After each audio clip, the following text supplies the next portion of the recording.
Garrett Podell covers the Cowboys for CBS Sports. He joins us now from SoFi Stadium. Let's talk about the starting quarterback of the Dallas Cowboys. And Dak Prescott obviously not in the game. So it's Joe Milton III. They picked this guy up. We know he's got a big arm. What'd you and the coaching staff make of his performance?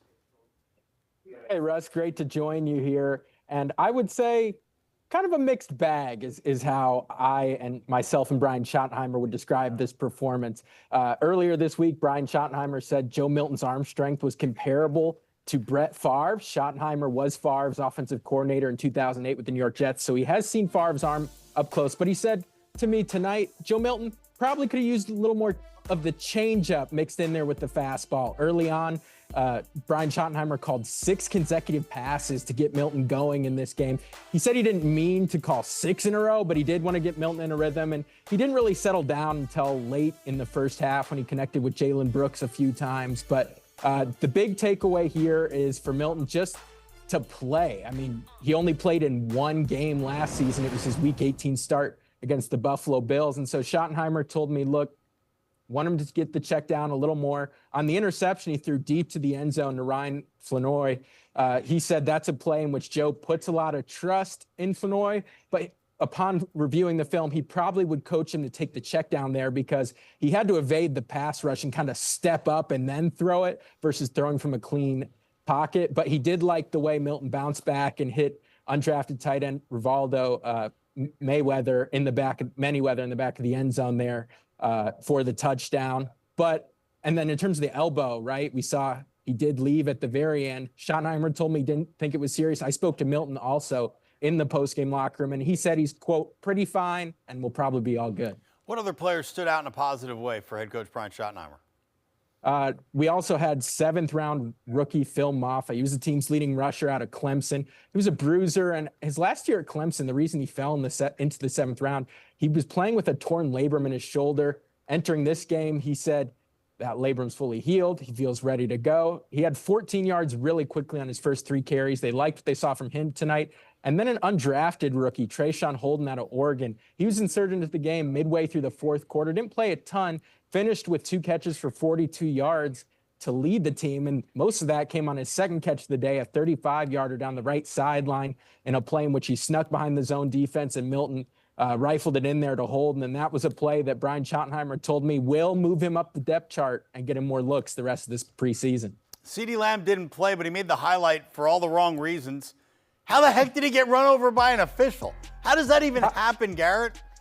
That's a phenomenal question, Russ. And I guess the simple answer, right, would be when the offense is on the field for the Dallas Cowboys, CeeDee Lamb typically isn't on the sideline. But Brian Schottenheimer told me when asked about CeeDee Lamb post-game that, I'm going to file that under need to be better with discipline. The Cowboys as a team had 11 penalties. That's something he wants to tighten up. In the joint practice against the Rams, illegal formation was definitely a penalty that came up on that Tuesday, and they had consecutive illegal formation penalties on their first really long drive of the first half that resulted in a 35-yard Brandon Aubrey field goal. So some things to tighten up, but they filed the CeeDee Lamb thing under need to be better with the discipline. And Lamb in the locker room told the Dallas Morning News that there's a simple answer to it, and it'll get cleaned up. All right, yeah, he'll put on a helmet and pads and get out on the field where he's used to playing. Unfamiliar territory there. Look, both Stephen and Jerry Jones commented on team-owned radio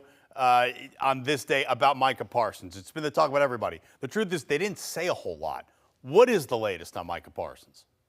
I mean, the latest on Micah Parsons is what they said to me on Tuesday after the joint practice, which is they view Micah Parsons' trade request as a negotiation ploy. That's what Jerry Jones said on Tuesday. Today on the team's radio station pregame, Stephen Jones said, quote, "We have no intention of trading Micah Parsons." So they are fully dug in on figuring a way to negotiate a long-term contract with Parsons. Parsons clearly requested the trade because he felt negotiations became personal here. He didn't appreciate in his multi-screenshot request on Twitter about asking for a trade that they criticized his durability by saying, Jerry said the opening press conference of training camp, he missed 6 games. Well, he only missed 4 with an ankle sprain, and that really rubbed Parsons the wrong way. So there's definitely, some counseling that needs to happen between the two sides for them to come back together. And I believe that Jerry Jones needs to be the one to pick up the phone and make that call, because when I spoke to Dak Prescott about these negotiations earlier this week, he said what helped him come to terms on his second big contract with the Cowboys, it was Steven and Jerry Jones calling him and asking him to talk man to man. So that needs to happen here. Still, both sides have not had direct conversations since Micah requested that trade last Friday. Perhaps negotiating practices going on both sides here. We'll see if they can finally come together at some point.